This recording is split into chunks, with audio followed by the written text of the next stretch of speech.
Dementia Gathering. Again, Activity Strong was founded by Link Senior in partnership with Activity Connection, NAP, and NCAP. And so we're very, very excited to bring you amazing programs. Loretta, our first session was truly mind-blowing, like how do we use Lego to elevate engagement for our residents, but also our team members. And so I'm so excited about introducing our presenters in just a second for our second session. Before I do that, very quickly, my name is Charles Wilmeren. I am the CEO and co-founder of Linked Senior, which is a resident engagement platform for senior living. And at Link Senior, we believe that old people are cool and that senior living is activity strong. These are two values that we hold dear and near to our hearts. On one hand, because we're not a fan of segregation based on age, and we think that everybody is cool, including elders. And second, as I mentioned, activity strong, all about activities and life enrichment professionals. This platform is really to acknowledge the amazing work that all of you are doing and really defining what it is that our industry is, the senior living industry. And also to give you really practical tools to educate and really empower you to do what you love to do, which is to engage elders. And obviously in the context of today's gathering, especially the ones that have a cognitive change. So it's really an honor for me to be part of Link Senior, be part of Activity Strong. Before I get started with our second session speaker announcement, I do want to run through a few housekeeping reminders, which is that for today's event, you can earn up to 3 NAB, NCAP, NCTRC, and/or NCCDP CEU credits. To earn the credits, you just need to attend either the 4 sessions, so 3 in total, or 1, and obviously you'll get the according number of CEUs. To do this, you need to fill out the CEU survey no later than midnight on Friday, September 23rd. So you'll get the survey at the end of this today in the chat or by email. And again, we'll issue the according number of CEUs. Please note that due to the very large number of attendees and registrants, certificates will be sent out via email next week, so the week of September 26th, and no later than Friday, September 30th. As you may have questions, as we often have questions, please send them all to webinars with an S, webinars@linksenior.com. I'm very happy to help you and address them. As a reminder, this session is recorded. The chat and the Q&A features are both enabled. So if you want to chat with a community of amazing professionals here, please make sure to select everyone. And then if you have questions for our speakers, please use the Q&A. It's easier for us to manage it that way. And as a reminder, please have fun today. Please learn and really enjoy what we're presenting to you. And probably, like I said before, one of the most important things I can tell you all is simply thank you for what you do every single day.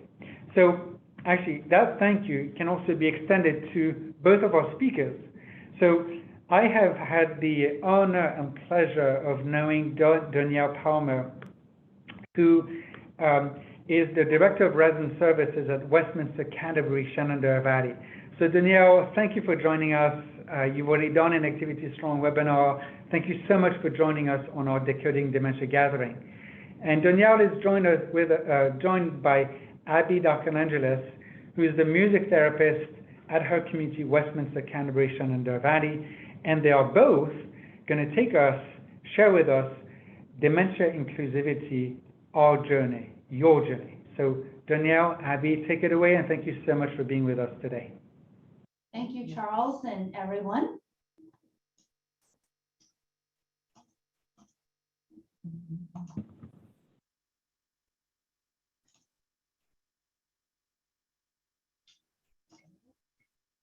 Okay. So as Charles said, my name's Danielle, and I am the Director of Resident Services here at Westminster. And I have been in the long-term care field for over 15 years. And I'm Abby Darkangelis. I've been a music therapist for 12 years. but I started the music therapy program here at Westminster 10 years ago. And today we're going to have you come along with us on our Dementia Inclusivity, our journey, 6 years and growing. And of course, we know you'll have lots of questions, so if you just save your questions for the end, or you can feel free to put your questions in the chat.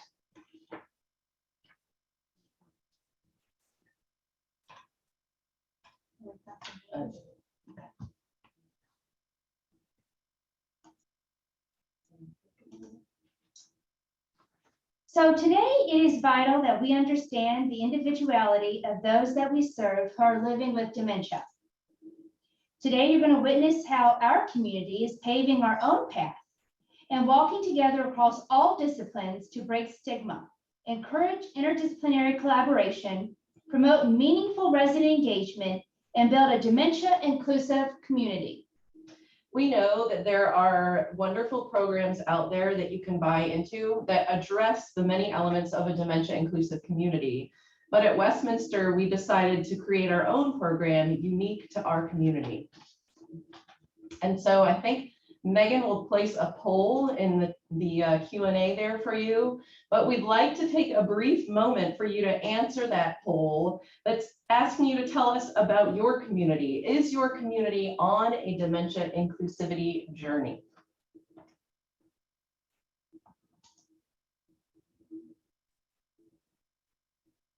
We have answers coming into the poll now. So ladies, just let me know when you want me to do the reveal here and we can put up the answers.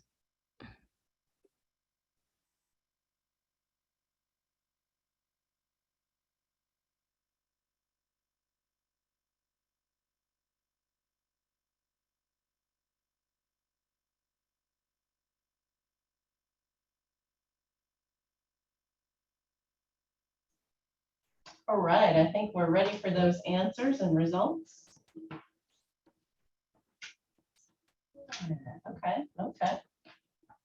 Good. So we appreciate the honesty there. Absolutely. With those. And especially, I appreciate those who are saying, I'm not sure. So maybe, hopefully by the end of this presentation, you'll be able to answer that a little more concretely. But thank you for providing your honest answers.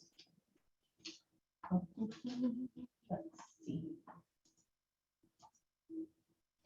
So we hope then, based off of that, that you leave our time together with an understanding of dementia inclusivity and why that is so important.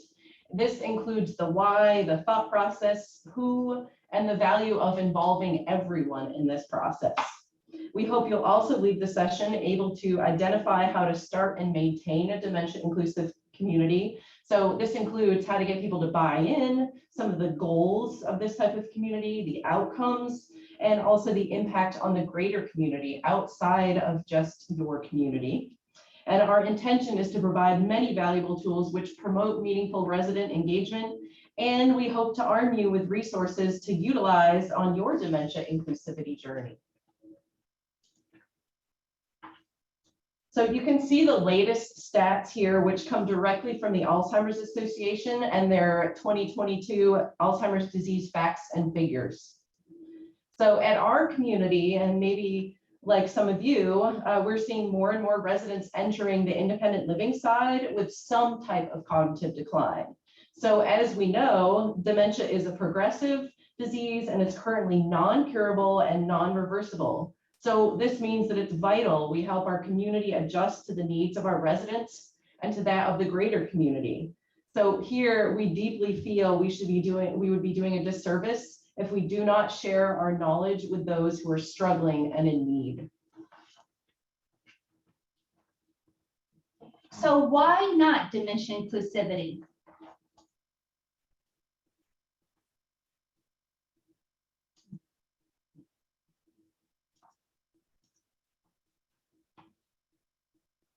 So the journey begins.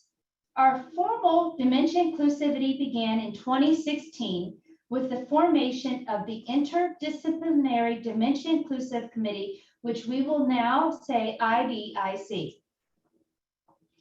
The IDIC was established in 2016 as part of a training and education grant from VCU. which focused on education and exploration of person-centered dementia care.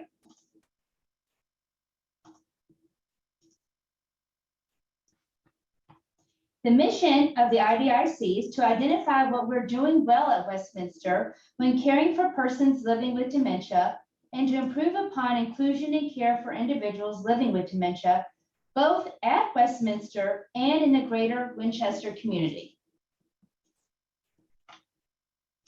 So as Danielle mentioned, really this mission is at the heart of the work of the IDIC here at Westminster. So who we are.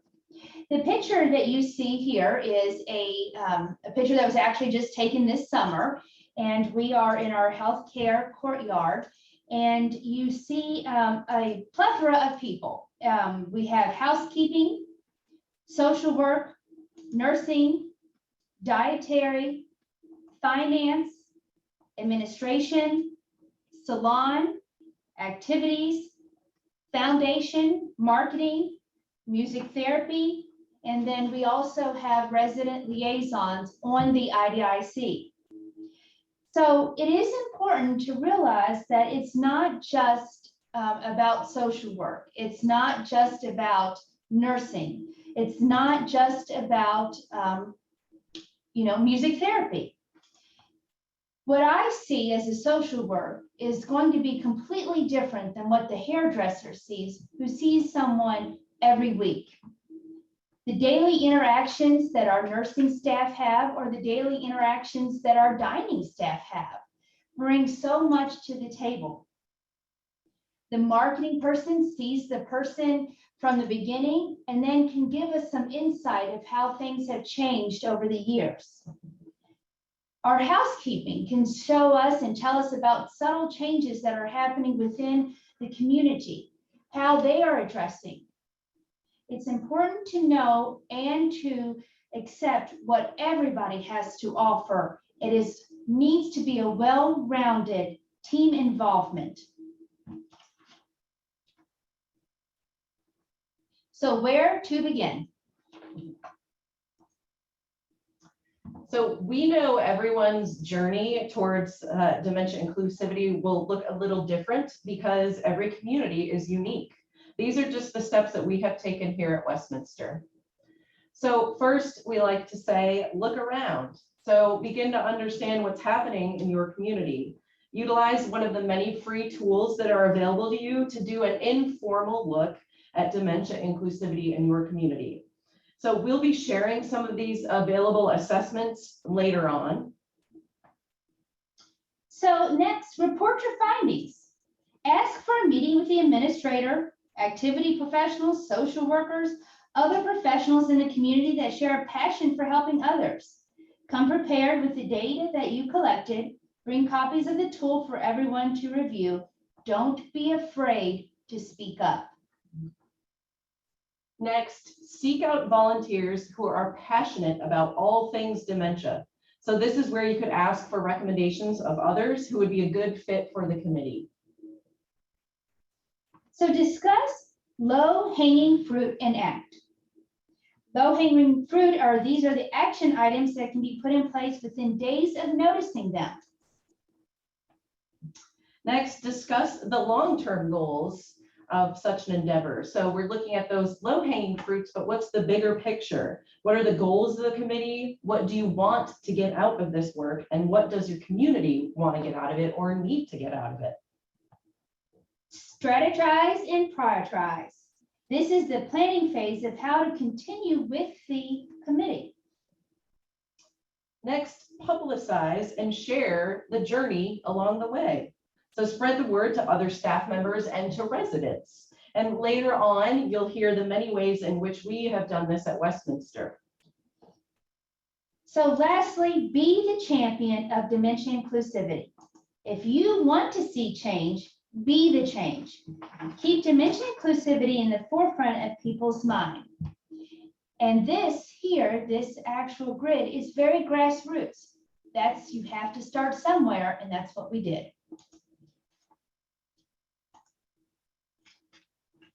So keep up the momentum, but how do we do it?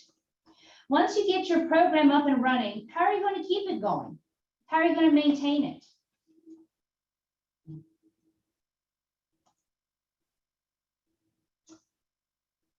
So here are some of the things that we've done at Westminster to do just that. Our first is staff publications.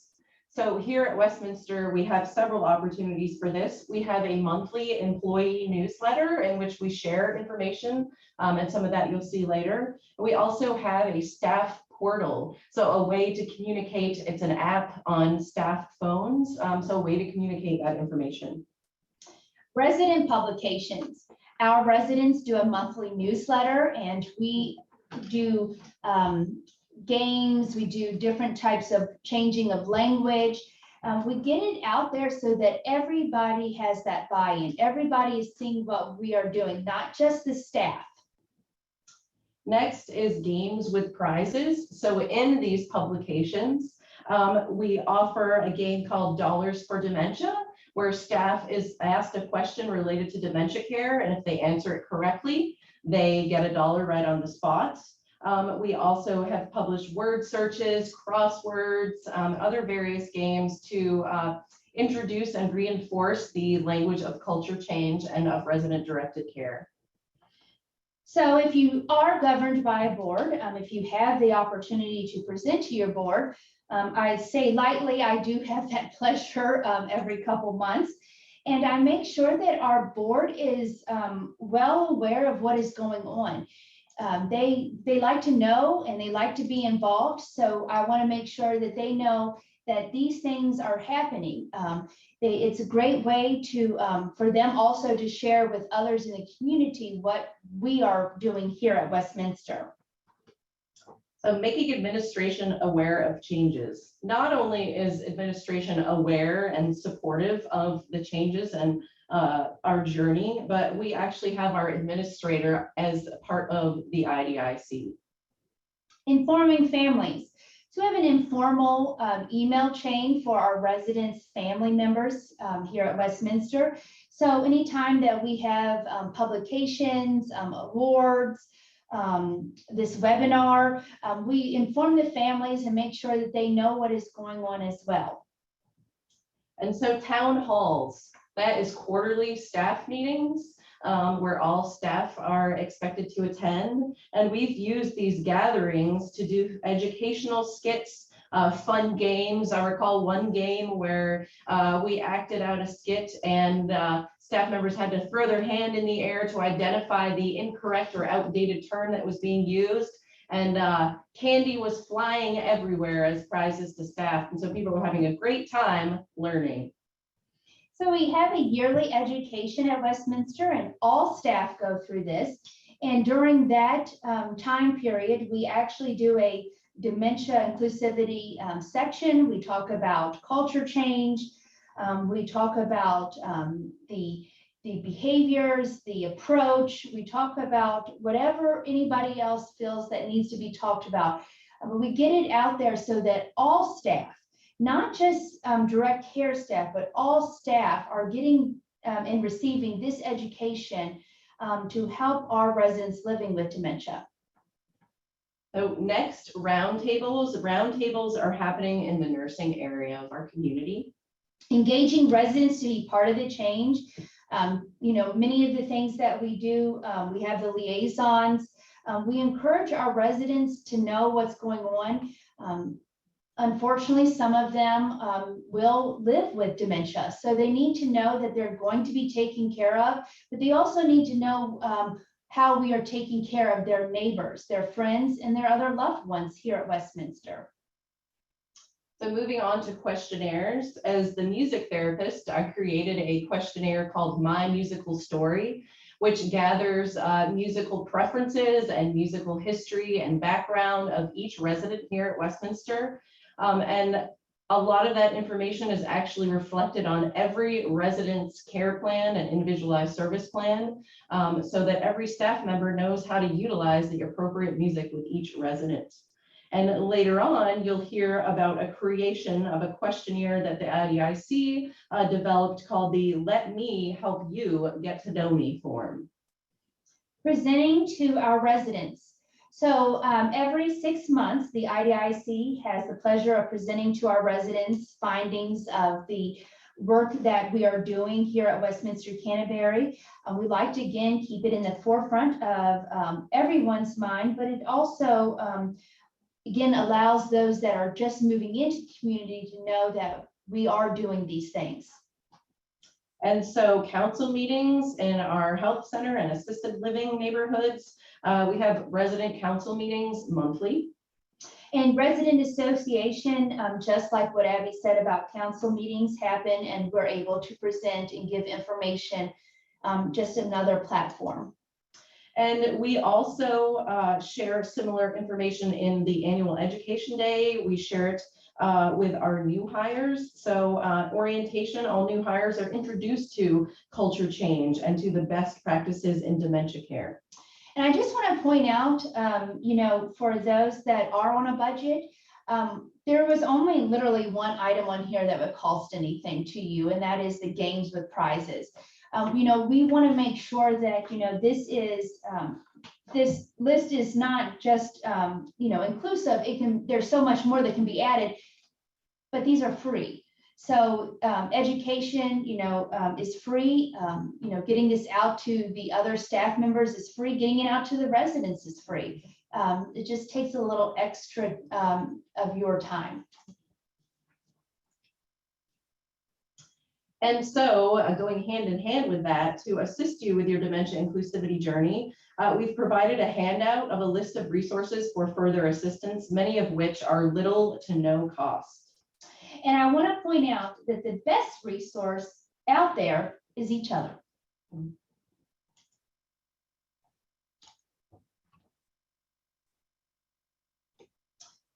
So,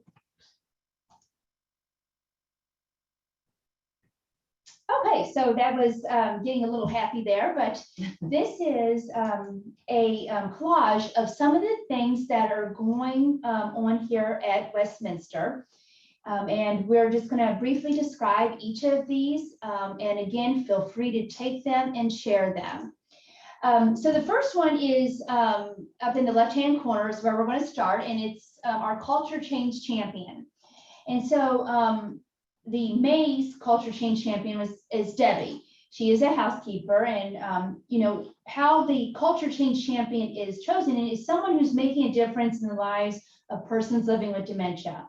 They receive a certificate, a meal voucher, recognition on a display, or community display, along with social media platforms.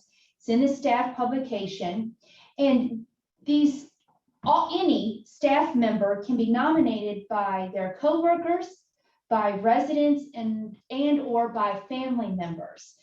So it's a pretty prestigious award. And then at the end of the year, we do have a community publication where all of them are placed so that people in the greater community of Winchester and Frederick County get to see.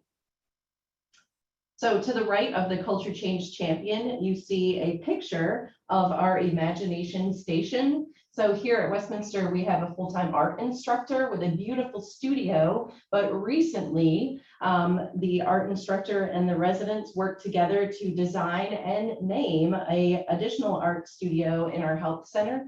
And so there's the Imagination Station where residents can go and create with other residents or independently and keep that creative spark alive. Next is the Positive Approach to Care designated organization. It's 2 years in the making, and this we do follow a lot of TPA Snow here at Westminster Canterbury, and you know, we go through the process of becoming this organization, and we're proud to say that we were number 11 in the United States. So that was pretty exciting, and you know, we really choose that philosophy and how she approaches our residents living with dementia and the care that goes behind it, seeing the person before the disease or the diagnosis. And so to the right of the PAC designation, you'll see a sensory space in our memory enhancement neighborhood. So I'd like to draw your attention to the different drawers that you see pictured there. So each drawer offers a different sensory engagement opportunity. So what might stimulate one person maybe might upset another. So it's great to have those options. You'll notice the artwork done by residents on the wall, as well as I'd like to just point out the bookcase sticker on the door there to the right. And so originally, before we got the sticker, we had one of those traditional stop signs with the yellow Velcro. And we found that no one has tried to exit since we put the bookcase up. Moving down to the picture that is split there in the middle, you see 3 chairs, and then you see the other chairs with our residents sitting in them. I pose the question, do you have institutionalized chairs in your living room? If you do, I'm sorry, but if you don't, neither do our residents. This is our memory enhancement neighborhood, and right off the bat, why would we do that? This is their living room, so why wouldn't we use their furniture? Why wouldn't we use their personal chairs in the living room to make it home? Well received by the residents, by families, and by staff. And so a little bit to the right there, I think you can't ignore that happy smiling face staring at you. And that is Milo. Milo belongs to our activities dementia coordinator who works full-time on our memory enhancement neighborhood. And so Milo recently became a certified dementia-focused therapy service dog. So he spends a majority of his time on our memory enhancement neighborhood.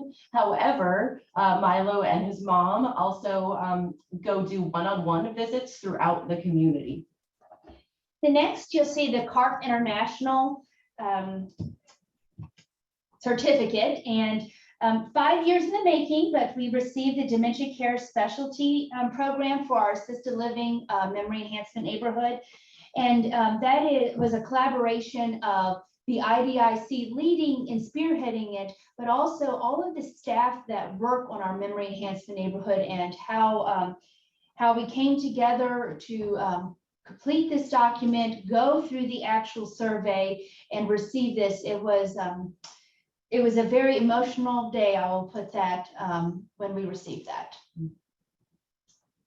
And so you'll notice again to the right of that CARF plaque, you'll see a china cabinet which has items personalized to the residents and some of their artwork that they've created. But I'd like to point out to the right of that, you'll see a shadow box, also a memory box.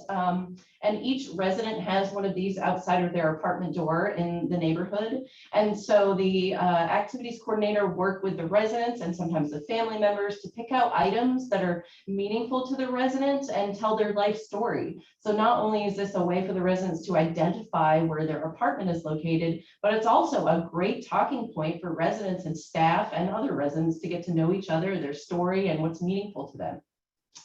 So the next is place setting, and I'm sure that many of you all have experienced having maybe a white plate with mashed potatoes and maybe country fried steak with white gravy. Well, if I'm living with dementia and I'm already going through eyesight problems, and I can't see that. So we did some research and came up with Dining with Friends.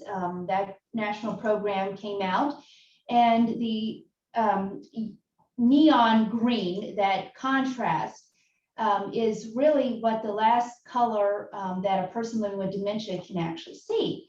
So we replaced our white plates and white everything else with this high contrast green. And we have seen a significant amount of increase in our residents' intake, but also this social interaction. They're staying there and being social now. So it wasn't just about eating. It was, now I can see what I'm eating, but I'm also interacting with each other. So we have that in our memory enhancement neighborhood, and we have also moved that place setting now to our healthcare neighborhoods. To the bottom left there, you'll see pictures of both our library that's here in the community and also of a kiosk that's located in our Vitality Center. So in the library, we have a section that is full of resources about experiencing dementia, caring for those who are living with dementia and going through the process.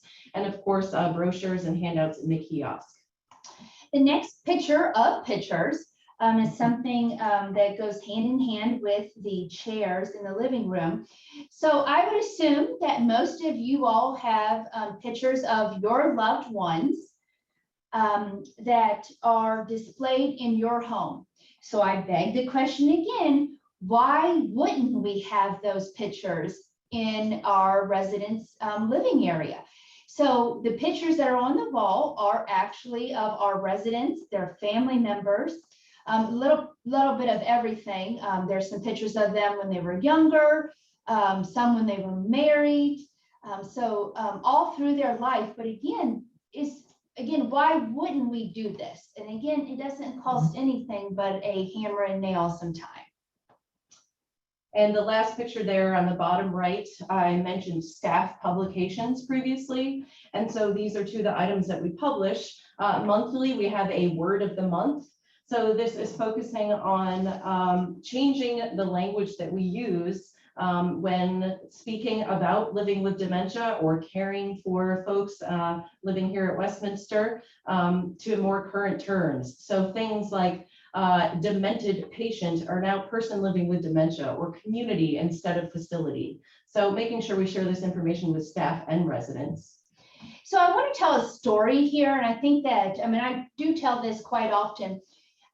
So I have the privilege, or not privilege, of coming in a lot of times on the night shift. And I was actually doing the Dollars for Dementia game and going around, and I was actually in the security office. And I asked the question, so instead of saying someone is demented, what would you say? What would you call them? How would you interact with them? And the security officer, and again, a night shift security officer getting ready to come off his shift, said, well, I would just call them their name. That's the right answer. Why would we say anything else? I really appreciated that, because again, this is someone who doesn't have a lot of interaction with our persons living with dementia, but he looked straight through that and just said, by their name.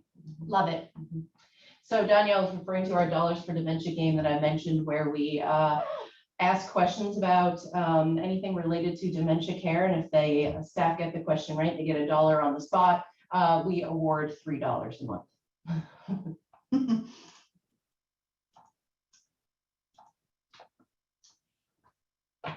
Tools to get you started on your journey.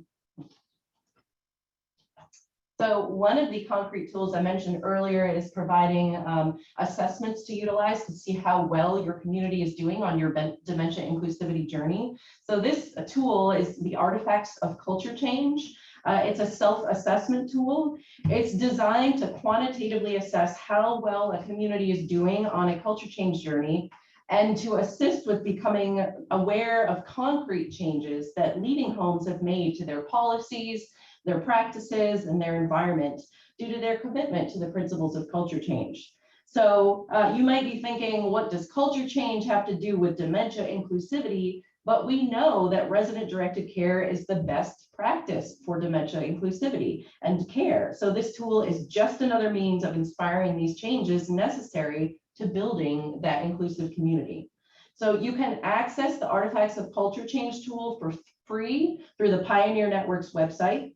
There are 2 versions of this tool, one for use in a traditional nursing home setting and another for use in an assisted living community. And at Westminster, for several years now, we have reviewed the Artifacts of Culture Change every 6 months. So earlier on in our presentation, Abby talked about the personal preference tool. Let me help you get to know me. And so this tool was created in 2018. We had, meaning the IDIC, had reviewed the PELI, the individual form, the About Me form created by Karen Stovey, SMILE program, and PCC. Nothing really suited what our residents wanted. Our form started out with 50 questions, then went down to 25. After months of testing out each of the forms, the final number of questions ended up being only 14.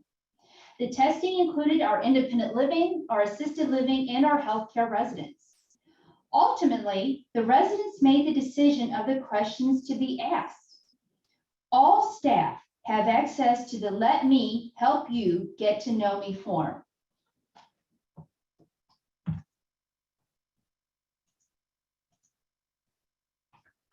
So next is the specific assessment tool for person-directed dementia care. And how this came about was in 2016, we worked with a gerontologist out of the Hampton Roads area. And that's how we actually formed the IDIC. And so I went back to her and said, you know, we want to take it a step further, and we want to focus and drill down on just our memory enhancement neighborhood. And so she sent me 3 or 4, and then, you know, I reviewed them. I then sent them out to the IDIC for them to review. And this is the one, and again, this is free of charge. You can just Google it, Department of Health for Wisconsin. And it is lengthy, but they do a great job of really drilling down about language, about communication, about facilities, about leadership. So it has all of it. So we do update this, but it does take a lot longer than the artifacts of culture change. And then we do, if we are not where we think we should be, we do put an action plan in place and try to move towards that goal.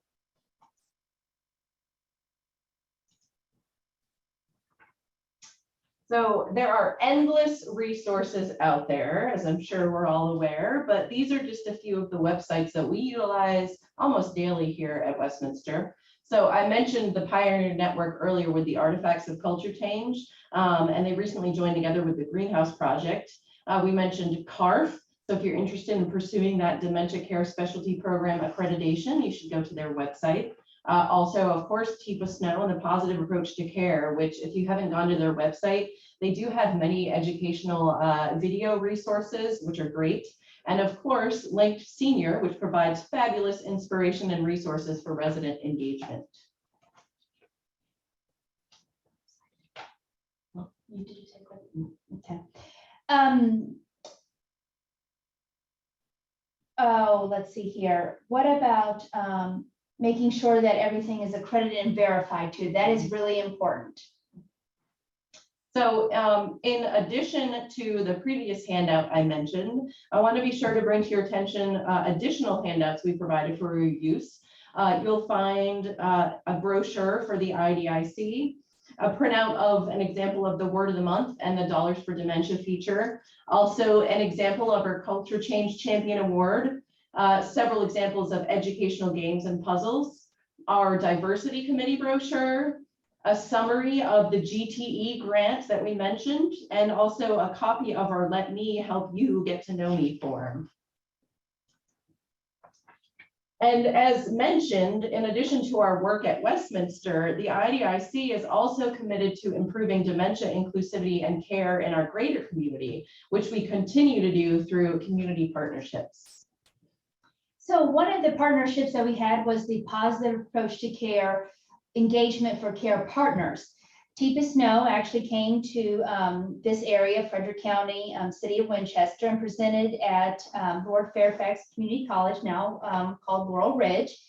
And we opened that up to the general public. We did not charge for that, and it was a full house.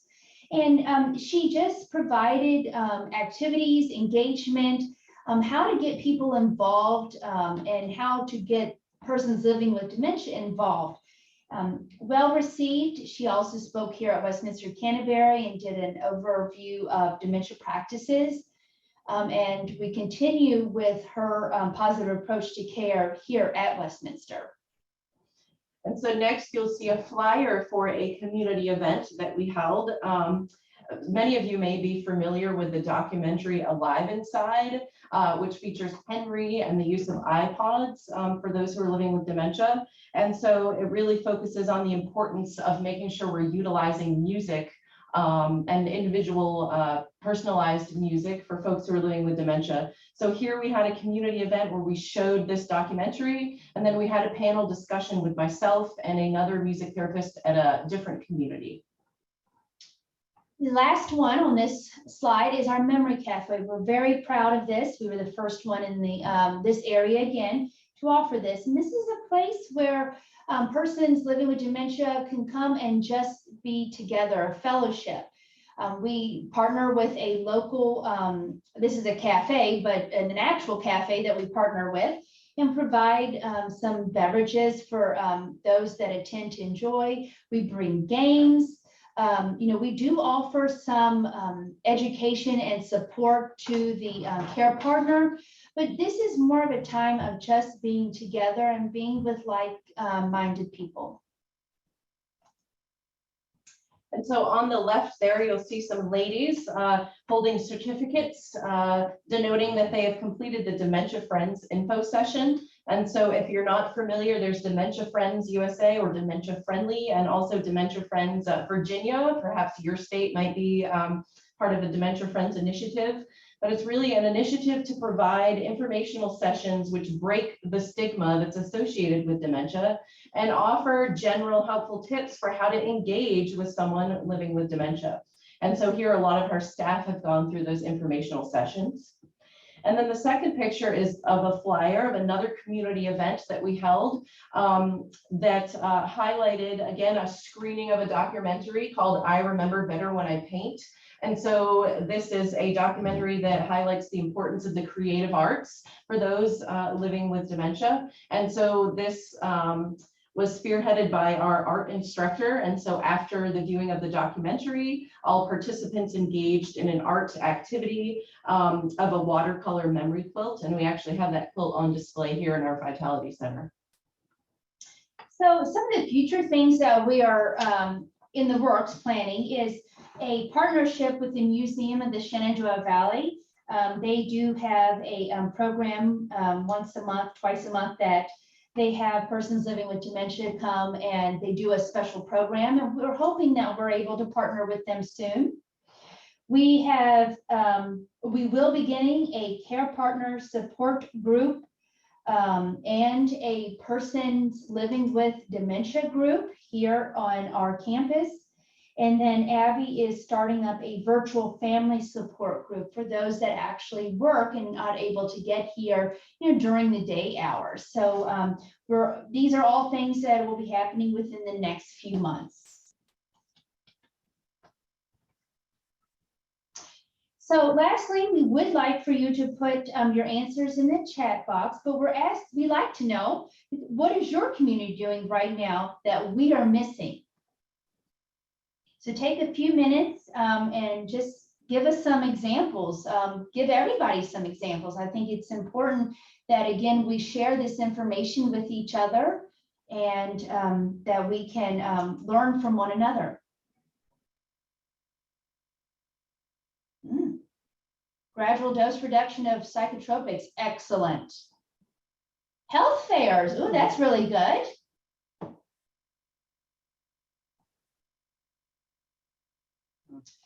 We do feel you about staffing, and I'm very sorry. I'm not sure, Raquel, where you're located, but here in Virginia, it's the same thing.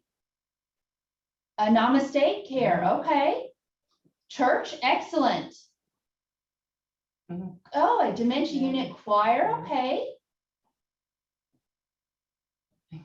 Again, staffing, we totally feel you. Everybody really feel you.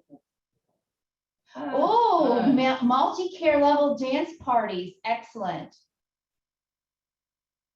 Oh, college and piano concerts, cooking classes, woodworking.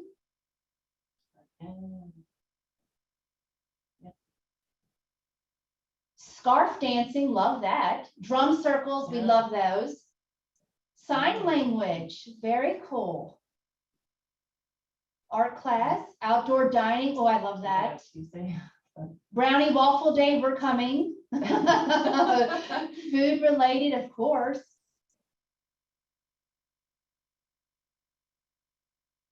Oh, hymn sings, we love hymn sings, doesn't everybody? Bell choir, very nice. Bird feeders, yes, thank you. Omar, yes, absolutely. Pet visits, absolutely. Socials and teas, excellent. I love people talking about the talent show. That's very cool. Sign language, again. Ice cream trips, absolutely. Oh, a lip sync battle. Whoa, that's very cool. Tractor and car shows. Animal visits. Has anybody had any special animal visits? Not like a dog or a cat, but any other type of animals? Horse and pony, chickens, ooh, love it. Snakes. Hedgehog. Kangaroo, somebody had a kangaroo, wow. Whoa, very cool. There's so many things going on. Donkey, love that. Skunk, I want that. Mini cow, I want that too. I still, again, the skunk, whoever's got that, that is the coolest thing ever. Bat visit scheduled or? You're right, isn't it scheduled? We just had, did somebody say unicorn? Very cool. We have dancing dogs starting to come to our community, so that was pretty cool. Chickens, we've had chickens here, that's very cool. Yes, whoever has the unicorn, we want that too. These are wonderful. Deer and turkeys in the backyard. Yes, we're in the country, so we have those too. Very cool. These are wonderful ideas. And like I said in the beginning, you know, the best resource is each other. So I'm going to take everything that you all said and try to make it happen here too. So this is really great, really great. So that questionnaire, do you educate your staff about certifications that they can earn to elevate their own careers? Absolutely. That's important because when you do that for your staff, they're more likely to stay because you're investing in them. You're, you know, you're confident in them, and that's what people want. They want to know that we trust them, and they want to know that we back them. And I think that that's important. And I can think of, just to piggyback off of that, you know, housekeeping, maintenance, actually attending PAC conference, activities folks becoming, you know, certified dementia practitioners. So supporting what people are really interested and passionate about doing. Yep. Yep. So I think we have time. There's some questions in the chat. I think we have time to take questions. So I'm going to stop sharing this PowerPoint here so we can take your questions.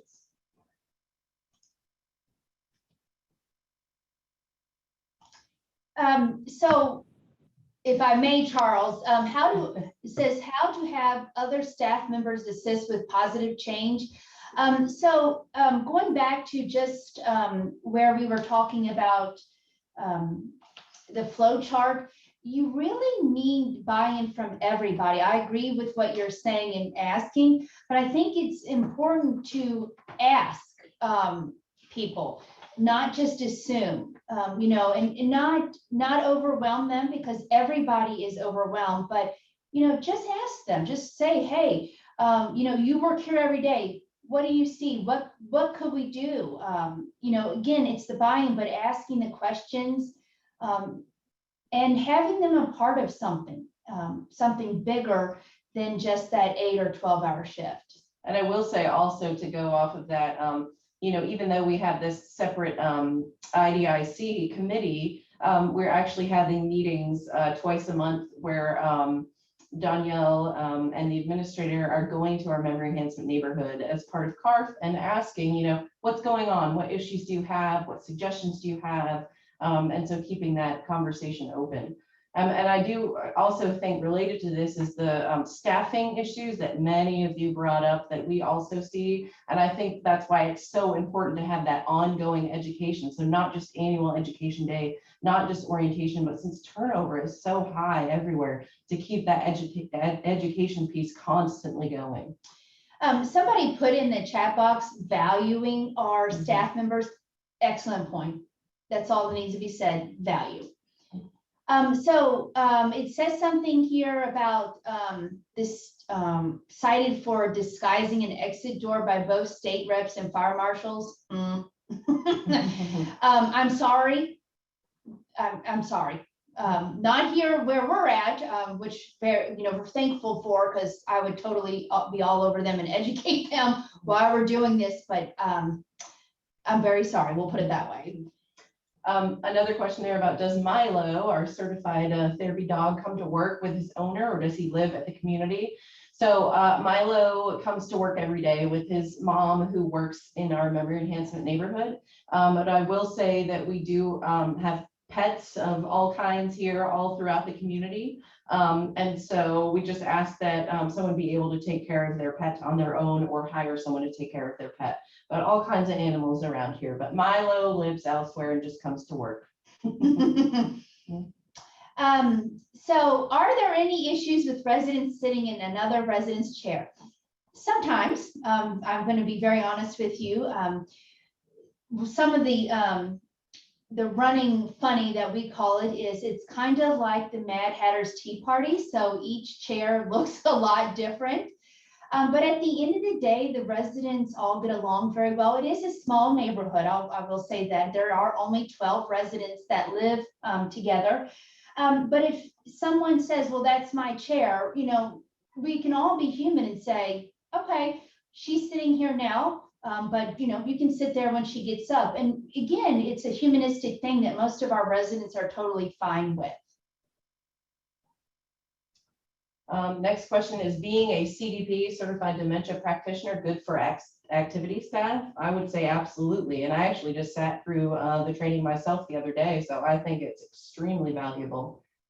They offer good information, and they also have educational programs going on, and a lot of things on their website. So, again, another good resource. We're all about the resources, because again, you can't do this on your own. It's, you will burn out. You don't want to do that. So, if you have the opportunity to take these educational webinars like this one, but other ones that are out there, and look around, that's the best thing.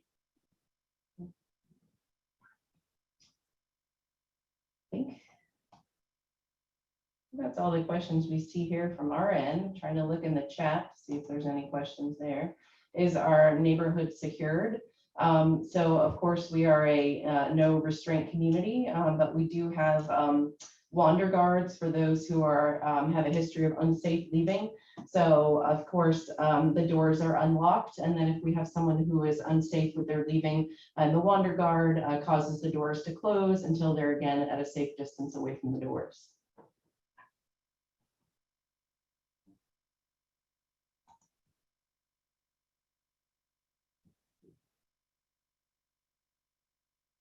Looking at great suggestions coming in as well still.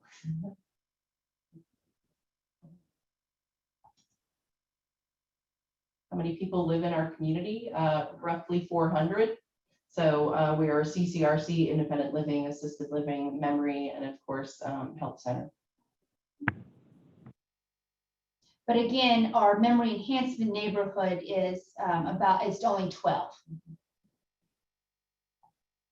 Abby and Danielle, I have a quick question for you, which is, well, first of all, thank you. It was amazing, and love this journey of yours. It reminds me a little bit of the Dementia Action Alliance, like the motto, which is nothing about us without us, and it's just amazing to see on this journey. Recognizing that it's also a long journey. You mentioned, I think it was 5 years, and I'm curious. Maybe asking you, what were the big challenges or questions you had at the very beginning? So, when you first all started thinking about it. So what were the challenges there? And now what are your challenges, and how has that morphed? I will, if I could say first, the challenges is the buy-in. It's, Yeah. I am a director, so, I do have the access to the other department managers and department heads. But it is buy-in because, people have been doing it the same way for so long. I'll be honest with you, the day that I went in and said we're going to remove the institutionalized chairs and bring in the regular chairs, people are like, what are you doing? We're having these chairs, we're gonna put people's chairs in there. They were like, really? Or can we do that? So people were freaking out because they're thinking, oh, we're gonna get cited. Why would we get cited? Because we're bringing somebody's chair into it. So, it is the buy-in, but it is also changing mindsets. Again, if you've been doing this for 20, 30, 40 years, that's a hard change. That's a hard pill to swallow. Yeah. And I would also say, to add on to that, I think the biggest challenge initially, which I do think has gotten better, but there's still room for growth, is just breaking stigma. Not only with staff, but particularly the idea of inclusivity among residents. So I think that's still a place to grow, but I think we have grown quite a bit in that. Stigma exists about lots of different diagnoses. I think there's this idea of we don't want to know because we don't want to see that potentially happening to us, right? That's how we are as people. So, so I think breaking stigma has been a challenge. Yes. Thanks. And actually, I'd be on this. Anthony in the chat is asking, do you feel that the committee's enthusiasm wanes as they get further involved in that program, in the inclusivity program? How did you manage your own enthusiasm and energy? I can only speak for myself. I don't see our enthusiasm waning at all. I think one idea happens and then we think, oh, wait, we can try this thing. And then we try that and it's successful, or maybe it's not, but then that gets us thinking about something else. So I would say that's not the case. Certainly, if I look back over the 5 years on everything that we've done and knowing that it is a journey, it's not just an end game. So I think part of having such a big committee is having access to, different motivation, different ideas, different creativity. Yeah. I think it's important. It's not an end game. It's going to be a journey from here until forever. Yeah, and actually on that one, what kind of mistakes did you do? I mean, what were things that you wouldn't do again? Anything there?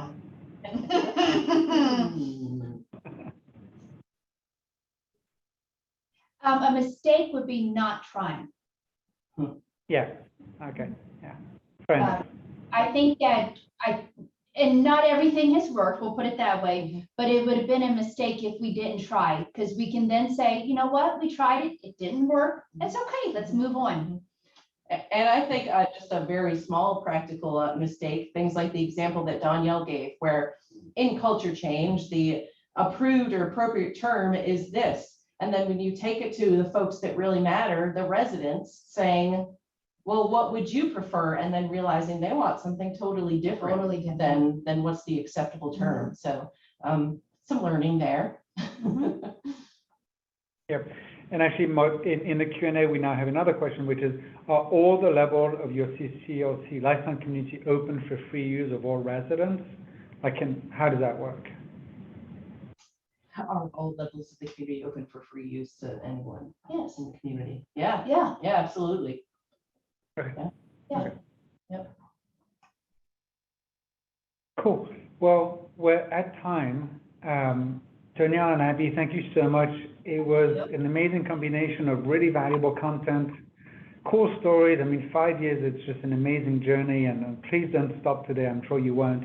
But also great interaction. So love that. And, Danielle, and Abby, actually, it is an honor, and it's so amazing to be able to work with you all. So thank you for sharing some of these components. Again, and any last word before we end the session, Abby and Danielle? All I need to say thank you and everybody keep trucking. Keep trucking, okay. We'll do that.